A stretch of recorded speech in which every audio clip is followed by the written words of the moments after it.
A rainha de Sabá é uma figura lendária mencionada em várias tradições, incluindo a Bíblia e textos islâmicos. Ela é conhecida por sua sabedoria, beleza e riqueza. Segundo a tradição judaico-cristã, a rainha de Sabá viajou para encontrar o rei Salomão para testar sua sabedoria, enquanto no Islã ela é conhecida como Bilquis, e é uma figura importante nas histórias do Alcorão. A rainha Maqueda, como é conhecida na crença etíope, veio de um reino chamado Sabá, onde era a soberana, e Sabá ficava localizado no sudoeste da Arábia pré-islâmica. Alguns antropólogos acreditam que a civilização de Sabá tenha existido. Entre o século X e XII a.C., o reino foi fundado pelos sabeus, um povo semita procedente do norte que invadiu a região e impôs sua cultura à população local. Sabá era um reino rico em ouro e pedras preciosas, bem como incensos e especiarias. Como estava na rota entre a Índia e o Ocidente, tornou-se um importante centro comercial. Era um povo politeísta que tinham o sol como seu principal deus. O declínio de Sabá teria iniciado após a abertura de novas rotas pelo Império Romano. A rainha de Sabá era reverenciada no Antigo Testamento da Bíblia cristã e também na Torá dos judeus, mas não é identificada por nenhum nome. Ambos relatam que a rainha de Sabá ouviu falar muito bem do rei Salomão de Israel e teria viajado até seu reino para conhecê-lo e testar sua sabedoria. Já no Novo Testamento, ela é reverenciada como a Rainha do Sul, quando Jesus Cristo diz em Mateus 12, 42: No dia do julgamento, a Rainha do Sul se levantara contra essa geração e a condenará, porque ela veio de uma terra distante para ouvir a sabedoria de Salomão. E aqui está quem é maior do que Salomão. No capítulo 10, 1-3 de 1 Reis. Capítulo 9, versículo 1 ao 12. De Crônicas 2. Na Bíblia cristã, relata-se que a rainha de Sabá chegou a Jerusalém com uma grande comitiva e muitos camelos carregados de especiarias, além de uma grande quantidade de ouro e joias. Quando se encontrou com Salomão, ela fez várias perguntas que conseguiu imaginar, e ele respondeu a todas sem dificuldade nenhuma. Imediatamente ela percebeu que tudo o que ele tinha ouvido sobre a grande sabedoria do rei era verdadeira. Ao olhar o palácio, pode ver a beleza e o luxo de seu interior. Ficou surpresa quando chegaram à mesa com os pratos e grande número de servos e copeiros servindo em belos uniformes. De fato, Salomão era um muito poderoso. Deus havia lhe dado sabedoria e inteligência extraordinária, e ele soube como usá-las em Reis.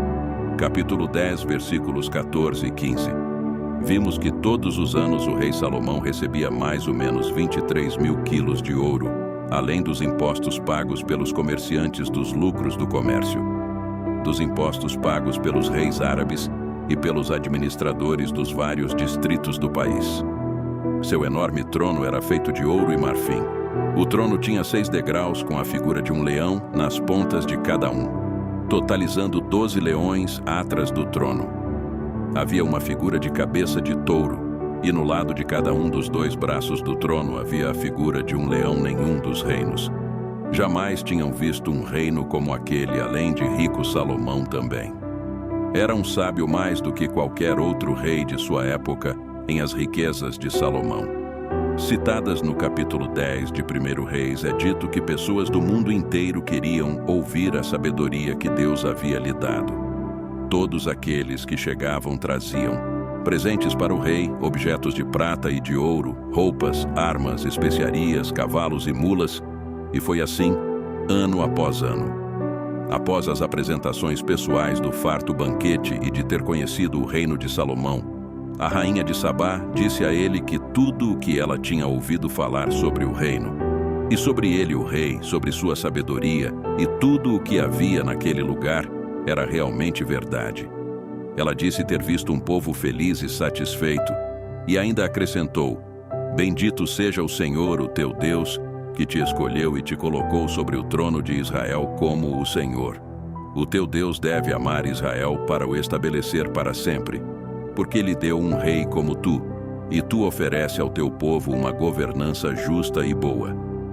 Para os cristãos, essas palavras torna-se claro que Salomão, com toda essa sabedoria, conseguiu converter a rainha de Sabá, que até chegar em seu reino, adorava vários deuses, e a ela foi apresentado o Deus único e Salvador.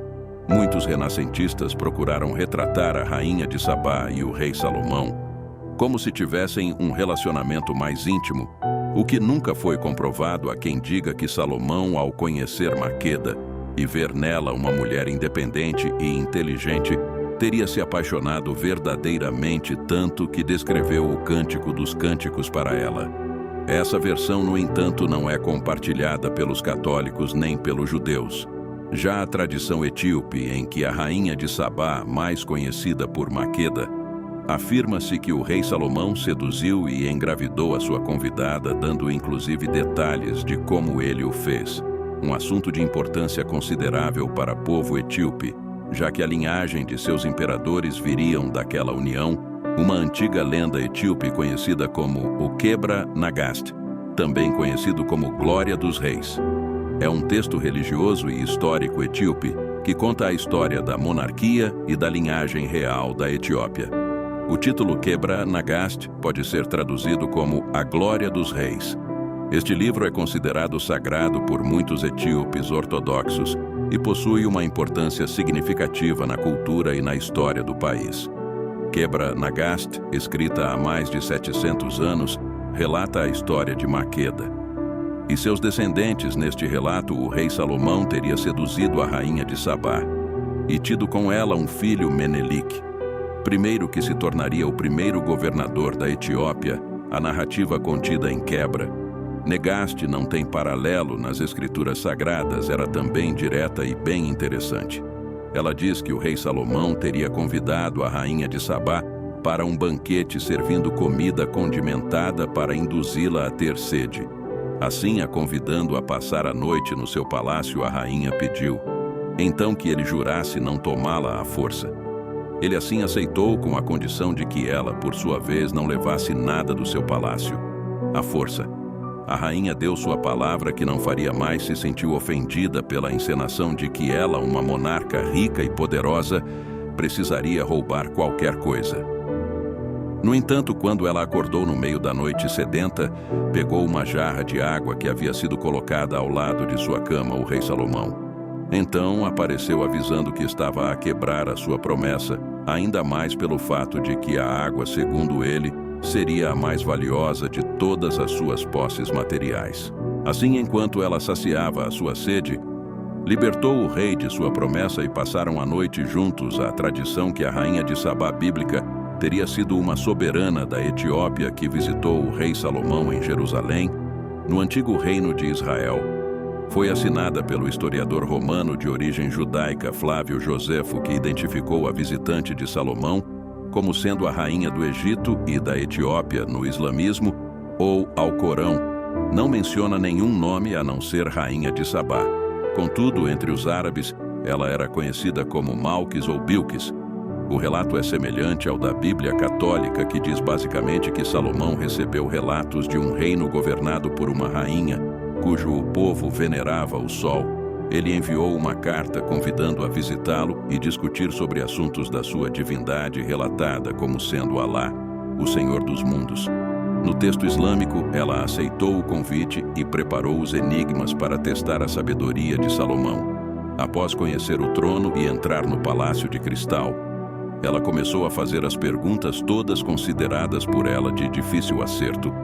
Mas ela teria ficado impressionada com a sabedoria de Salomão, louvando a sua divindade e posteriormente aceitando o monoteísmo abraâmico.